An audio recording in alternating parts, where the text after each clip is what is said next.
ප්‍රේමන් සහෝදර සහෝදරියනි කැමැතිද 2026 වසර සතුටින් ගත කරන්නට දුක් කරදර ආවත් ප්‍රශ්න ආවත් ලෙඩ දුක් ආවත් ගම් වතුර ආවත් භූමිකම්ප ආවත් සතුටින් ජීවත් වෙන්න කැමැතිද අයියෝ කැමති නෑ වගේනේ කැමතිද කැමති කියලා කියන බොම ටික දෙනෙක් බොම ටික දෙනෙක් කියන කැමති කියලා හරි කමක් නෑ ටික දෙනෙක් හරි කැමති නම් පළමුවෙන්ම කළ යුත්තේ මොකක්ද දිනපතා සුද්ධ උදය පූජා යාගයට සහභාගී වීමයි ඊට වඩා දෙයක් නැහැ අපට සතුටින් ඉන්නට නම් යේසුගේ ශරීරය රුධිරය අපි දිනපතා ලබාගත යුතුමයි පැහැදිලි ගිය අවුරුද්දෙත් කිව්වා මේ අවුරුද්දෙත් කියනවා මරණකම්ම කියනවා මොකද මේක නැතිනම් අපි මැරෙනවා ආත්මය මැරෙනවා ඒ නිසා 2026 වසර සතුටින් ගත කරන්න කැමති නම් මොන දේවල් සිදු වුණත් මොන කරදරාවක් මොන භූමිකම්පාවක් ආවත් මොන දේ සිදු වුණත් සතුටින් ඉන්න කැමති නම් දිනපතා පූජාවට එන්න ඊළඟ කාරණය දිනපතා සුද්ධෝ ජපමාලය උච්චාරණය කරන්න මේක 아무තු දෙයක් නෙවෙයි මේක හැමදාම කියපු දෙයක් කියන දෙයක් මොකද අද මිනිසුන්ට අමතක වෙලා මේවා තමයි අපිට තියෙන හොඳම මෙවලම් කියලා සතුට ලබා ගන්නට අද මිනිස්සු සතුට හොයාගෙන යනවා නොඑක් දිශාවල් වල නමුත් මිනිසුන්ට තේරෙන්නේ නැහැ මේ සුද්ධෝදය පූජා යාගය තුල අපි ලබන සතුට කියානිම කරන්නට බෑ කැමති නම් අර එතරම් හයියෙන් කිව්වේ නැහැ කවුරුත් කැමති කියලා ඒ කියන්නේ තරම් කැමැත්තක් නැහැ වගේ තමයි සතුටින් ඉන්න නේද කෙසේ වෙතත් ප්‍රේමන් සහෝදර සහෝදරනි සතුටින් ඉන්නට නම් පළමුව කළ යුතු දේ ඕකයි දිනපතා සුද්ධෝදය පූජා යාගයට සහභාගී වෙන්න දිනපතා සුද්ධෝ ජපමාලය උච්චාරණය කරන්න පුදුමාකාර බලයක් විනාඩි 20යි යන්නේ කොන්තේ කියන්නට එක නමෝ මරියකින් ඔබට පුළුවනි සුතිකා ගණිස්ථානයේ ආත්ම ගලව ගන්නට පව් පිටින් මැරෙන්නට යන ආත්ම ගලව ගන්නට පුළුවනි අපට එක නමෝ මරියකින් නමෝ මරිය ඒ තරම බලගතුද ඔව් ඔබ දන්නවද නමෝ මරිය මොනතරම් බලගතුද කියලා පළවෙනි වතාවට නමෝ මරිය උච්චාරණය කරපු වෙලාවේ ගාබ්‍රියෙල් දේවදූතයා මොකද්ද උනේ දේවාම්මගේ කුසට ජේසු ආවේ ඔන්න ඔය නමෝ මරිය පළවෙනි වතාවට කියපු වෙලාවේ කවදාවත් වෙන්න බැරි දෙයක් කන්‍යා භාවයේ සිඳ ගන්නේ නැතුව පිරිමියෙක් එක්ක සම්බන්ධ වෙන්න නැතුව කොහොමද දරුවෙක් පිළිසිඳ ගන්නේ පළමුවෙන්ම නමෝ මරිය කියපු වෙලාවේ තමයි ඔය දේ සිද්ධ වුනේ තේරෙනවද දැනෙනවද ඇයි මේ මෙච්චර වෙලා කියන්නේ කියලා කෑග ගහ කියන්නේ ඇයි කියලා තේරෙනවද කොන්ති කියන්න කියලා ජපමාලේ උච්චාරණය කරන්න කියලා කිව්වත් කී දෙනෙක් යාක්ෂා කරනවද ගෙවල් වල එනිසා අවුරුද්ද පළවෙනි දවසම දේවාම්මට කැප කරලා තියෙන දවස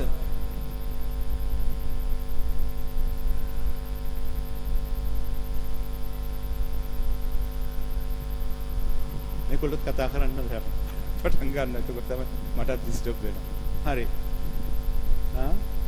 එතකොට ප්‍රේමන් සහෝදර සහෝදරියනි දේවාම්මට අද කැප කරලා තියෙන දවස මරියතුමීට අපි කියන්නේ දේව අම්මා කියලා දෙවියන් වහන්සේගේ මාතාව කියලා ඇයි අපි දෙවියන් වහන්සේගේ මාතාව කියන්නේ මරියතුමියට සාමාන්‍ය මේ කාන්තාවක් නේ කොහොමද එයා කොහොමද උනේ එයා කොහොමද දේව අම්මා උනේ අහන්න පුළුවන් ප්‍රශ්න ඔබ ක්‍රිස්තු වර්ෂ 431 දී එෆෙසස් කවුන්සලේදී රදුගුරුතුමාලා සියලු දෙනාම එකමතිකව තීරණය කෙරුවා මරියතුමිය දෙවියන් වහන්සේගේ මාතාවයි කියලා. තියටකොස් කියලා ග්‍රීක භාෂාවෙන්. එදින රාජගුරුතුමන්ලාව කරේ තියාගෙන ගියයි කියන මිනිස්සු හුළුවතු පත්තු කරගෙන දෙවියන් වහන්සේට ප්‍රශංසා කරමින් ඒ තරම් ගෞරවනීය නාමයක් දීම ගැන. අවුරුද්ද පටන් ගනිද්දි මේ අවුරුද්ද වෙන් කරලා අවුරුද්දේ පළවෙනි දවස වෙන් කරලා තිබෙන්නේ දේව අම්මටයි. එනිසා දේව අම්මා නැතුව අපට ගමනක් නැහැ කතෝලිකයන් හැටියට. චාලි ක්ලර්ක් මතකද? දැන් අමතක වෙලා ඇතිනේ. චාලි ක්ලර්ක් කියන්නේ කවුද කියලා දන්නව නේද? දන්නවද? චාලි ක්ලර්ක් කියන්නේ කවුද කියලා දන්නවද? නෑ. චාලි ක්ලර්ක් කියන්නේ ප්‍රොටෙස්ටන්ට් මූලධර්මවාදී කණ්ඩායමක නායකයෙක්. ඔහු මොකද්ද කිව්වේ? දේවමෑණියෝ තමයි එකම විසඳුම.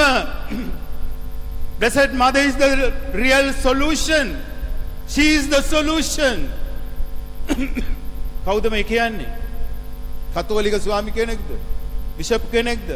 නෑ. මූලධර්මවාදී කණ්ඩායම් වලයි කෙනෙක් කියනවා Mary is the solution. දෙවමෑණියෝ එකම විසඳුම. එනිසා මේ අම්මත් එක්ක අපි ගමන ගියොත් අපිට වරදින්නේ නැහැ ප්‍රේමවන්ත සහෝදර සහෝදරියනි. ඉන්දියාවේ සිදුවන සිදුවීමක් ගැන පියතුමෙක් කතා කළා YouTube එකේ. ඩැනියල් කියන්නේ දඟකාර කොල්ලෙක්. අම්මයි පුතයි විතරයි හිටියේ ගෙදර. මේ අම්මා ඕනටත් වඩා දරුවන්ට ආදරය කළා. දරුවට ආදරය කළා. අපේ අම්මලා වගේ සමහර වෙලාවට අම්මලා තාත්තලා දරුවන්ට දුක දෙන්නේ නැහනේ අද. දුක දෙන්නේ නැහැ. අනේ වල උච්චර දුක් විඳින්න එපා. නෑ. අපි එයාට දුක දෙන්නවත් ඕන. එතකොට මේ ඩැනියල්ට කිසිම දුකක් වේදනාවක් දුන්නේ නැතුවයි හැදුවේ. පසුව මේ අම්මත් එක්ක රණ්ඩුවක් කරලා දරුවා යනවා. හරිය නාස්තිකාර පුත්‍රයා ගියා වගේ යනවා. අම්මා බලාගෙන ඉන්නවා. සතියක් මාසයක් අවුරුද්දක් දෙකක් බලාගෙන ඉන්නවා. කවදාවත් අම්මා ගේට්ටුවේ දොර ලොක් කළේ නැහැ.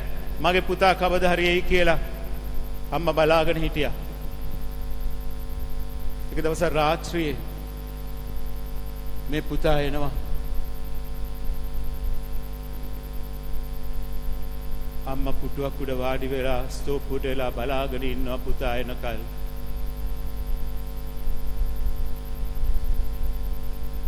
අම්මේ ඇයි මේ ගේට්ටුවත් ලොක් කරන්නේ නැතුව ඔයා බලාගෙන ඉන්නේ ඇයි? මොකද මේ? පුතේ ඔයා ගියදා ඉඳන් මම බලාගෙන හිටියා ඔයයි කියලා. එහෙම කියලා මේ අම්මා මේ පුතාව බදාගත්තයි කියලා කියනවා. අම්මට සතුට පිරී ගිහිල්ලා. අද දේව අම්මම දාලා යනවා අපේ දරුවෝ දේව අම්මගේම දරුවෝ. ඒ අම්මා බලාගෙන ඉන්නවා. අනේ මගේ පුතා මගේ දුව කවදා හරි මා ළඟට එයි කියලා.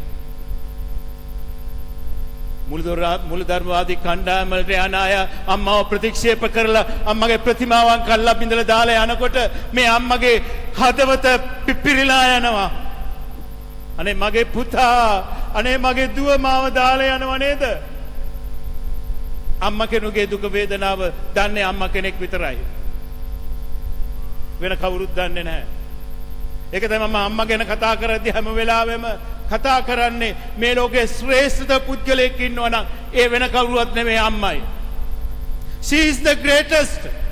There is no other than my mom, other than my mother. She is the greatest.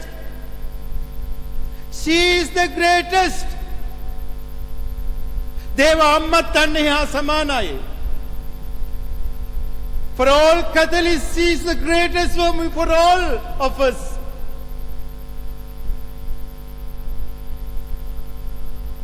තේරෙනවද? අම්මව දාලා යන්න එපා. ඔබට මොනවද දෙනවා කිව්වත්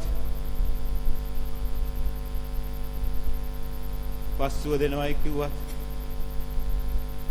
prosperity gospel වලට යන මිනිස්සු අද ඉන්නවා අම්මව දාලා යනවා. දාලා යන්න එපා. ඒ අම්මව දාලා ගියොත් අපි විනාශ වෙනවා. සමේ ජනවාරි මාසේ 1 වෙනිදා දවසේදී ඒ ආදරණීය අම්මා ඔබගේ මගෙන් ඉල්ලා සිටින්නේ දිනපතා මගේ පුතාව ලබා ගන්න. දිනපතා සුද්ධෝජපමාලි උච්චාරණය කරන්න. විනාඩි 20යි අම්මේ තාත්තේ දුවේ පුතේ විනාඩි 20යි. වැඩි වෙලාවක් නැහැ. අපිට දෙන්න බැරිද මේ පැය 24 විනාඩි 20ක් මේ අම්මට දෙන්න බැරිද? ඇතෙම අපි අම්මා තුලින් කතා කරන්නේ දෙවියන් වහන්සේටයි. ඒ නිසා අමතක කරන්න එපා මේ අවුරුද්දේ 1 වෙනි දවසේ යම් යම් තීරණ ඔබ ගන්නට ඕන. බල කරන්න නැහැ, බල කරන්න බෑ.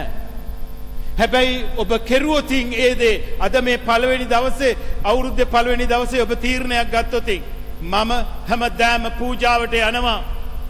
දවස් දෙකක් වර්ධින්න පුළුවනි ගණන් ගන්න එපා. ඒ තීරණය ගත්තොතින් අපේ ගෙදර හැමදාම සුද්ධෝජපමාලි උච්චාරණය කරනවායි කියලා ඔබ තීරණයක් ගත්තොතින් මොනතරම් භාග්‍යයක්ද ප්‍රේමන්ත සහෝදර සහෝදරියනි. ඒ නිසා මම අහපු ප්‍රශ්නය ඔබගෙන් කැමතිද සතුටින් ඉන්න? If you want to be happy, participate in the Holy Mass every day. Every day. You can do it. ඔබට පුළුවනි කරන්න. අවශ්‍යතාවයක් නැතිකමයි. අවශ්‍යතාවයක් තිබෙනවා නම් කොහොම හරි අපිට කරන්න පුළුවනි. බැරි කමක් නැහැ. බෑ කියලා දෙයක් නැහැ. හරියට 6යි කාලේ පූජා පටන් ගන්නවා 7 වෙනකොට විනාඩි 45යි මම පූජාව තියෙනකොට විනාඩි 45ක් ගන්නවා. මොකද මට ඊට වඩා අඩුවෙන් කරන්න බෑ. මොකද ඒක කරනවා නම් අපි හරියට පූජාව පවත්වන්නට ඕන. විනාඩි 45යි. එතකොට ඔබට පුළුවනි වේලපයින් යන්න ඕන සබ්සද වහන්සේ ලැබලා ස්තුති කරලා ඔබට යන්න පුළුවනි. ඒකට විනාඩි 40කින් 42කින් ගියහැකි. හැබැයි ඉතින් අර අපි තුන් කාලේ ආරාධනාව කියන මිකායිල්ට මගේ ආඥාව කියන. එතකොට 7යි 5 7යි 10 වෙනවා සභාවට 7යි 7යි 6 7යි 7 විතරක් වෙනවා. ඉරිදා පූජාව හරියට පැයකුත් විනාඩි 20ක් ගන්න. පැයකුත් විනාඩි 10ත් 20ත් අතර වේලාවක් ගන්නවා. ඒක දැම්මම කියලා තියෙන එකයි ඔබට පුළුවනි නම් මෙන්න මේ වේලාව කරුණාකරන කරගෙන පූජාවට එන්න බලන්න. දවසකට විනාඩි 45ක් කියන්නේ මොනවද ප්‍රේමන් සහෝදර සහෝදරියනි? අපි පුදුමාකාර නිදහනයක් අරගෙන යන්නේ ගෙදර. අපි වැඩ කරන තැනට යන්නේ අපි නිදහනයක් එක්කයි. අපිට මොන බාධකාවක් අපිව උන්වහන්සේ අතහරින්නේ නැහැ. We are going with Jesus, we are going with God. So nothing to be afraid. He always says don't be afraid. බය වෙන්න එපා. මම ඔබ සමග සදාටම සිටිනවා. I'm always with you. So don't get disgusted. Don't get despondent. I love you. මම ඔබට ගොඩාක් ආදරෙයි. එන්න දුවේ පුතේ මගේ ශරීරය අරගෙන කණ්ඩ මගේ රුධිරය අරන් බොන්න. එන්න. මගේ ආදරය අත්දකින්න. බලන්න එක මාසයක් ඔබ හරියට පූජාවට සහභාගී වුණොත් මොනතරම් දේවල් වෙනස් වෙයිද කියලා. නිසා ඉතින් මේ ගැන කතා කරලා තියෙනවා. නමුත් අද විශේෂ දවසක් නිසායි මම ඔබට මේ මතක් කළේ. අනිත් එක සුද්ධෝජපමාලය අමතක කරන්න එපා ප්‍රේමන් සහෝදර සහෝදරියනි. අද පළවෙනි දේව ප්‍රකාශනය සමිදානෝ ඔබට ආශිර්වාද කොට ඔබ ආරක්ෂා කරන සේක්වා. දෙවියන් වහන්සේ ඔබ ආරක්ෂා කරන සේක්වා. සමිදානෝ ඔබ දෙස දාවෙන් බලා ඔබට කරුණා කරන සේක්වා. බලන්න මොනතරම් බලගතු ආශිර්වාදයක්ද මේ ජනවාරි මාසේ 1 වෙනිදා ගණන් කතා පොතෙන් අපට දෙන්නේ. සමිදානෝ සිය නෙත් ඔබ කෙරේ යොමා ඔබට සමාදානය දෙනසේක්වා. ඊට වඩා දෙයක් තියෙනවද අද දවසට? දෙවියන්වහන්සේගේ ආශිර්වාදය අපිට තියෙනවා නම් ප්‍රේමන් සහෝදර සහෝදරියනි මොනවටද බය වෙන්නේ? අපි සුදුප්ප වේලාවේදී කිව්වා නේද? බිය සැක නොදැනී ඔබ මගේ දෙවි වේ. බය නැහැ ජේසුනි, ඔබ වහන්සේ මගේ දෙවියන් වහන්සේයි. මම බය නැහැ. මොනවටද මම බය වෙන්නේ? අසුදු බයිබලේ ගලාතියට ලියලා ලිපිය සදාන් කරපු ආකාරයෙන් ප්‍රේමන් සහෝදර සහෝදරියනි අපි දෙවියන් වහන්සේගේ දරුවෝ. We are sons and daughters of God. So why are you going to be afraid? Nothing to be afraid. Because He is our God. He is our Father. We are sons and daughters of God. So why? We should not be afraid for anything. බය වෙන්න එපා. භූමිකම්පයයි ගම් වතුර ගලයි. බය වෙන්න එපා. එනිසා අද වචනය තුළ එසේ කළේ අප දරුකම ලබනු වස් උන්වහන්සේ විසින් ව්‍යවස්ථා යටතේ සිටියා මුදා ගන්නා පිණිසය. අපි දෙවියන් වහන්සේගේ දුවල පුතාලා ඒක අමතක කරන්නට එපා ප්‍රේමන් සහෝදර සහෝදරියනි. එනිසා ප්‍රේමන් සහෝදර සහෝදරියනි අද මේ දවස ඉතා වැදගත් වෙනවා අපි හැමෝටම අවුරුද්දේ පළවෙනි දවස. එනිසා අපගේ ඉල්ලීමක් කරනවා. මේක මීට ඉස්සෙල්ලත් මං හිතන්නේ මං ඉල්ලලා තිබෙනවා. අද විශේෂයි. ඒ තමයි. ඔබගේ නිවෙස තුල තිබෙනවා නම් ආසිරි පැන්. If you have holy water in your houses. එහෙම නැත්නම් බෝතලයක් අරගෙන ගිහිල්ලා අර විසි කරලා තියෙන බෝතල් තියෙන සුද්ධ කරලා වෙලා ආසිරි පැන් ටිකක් අරගෙන ගිහිල්ලා අද රෑම ආසිරි පැන් ඉහන්න.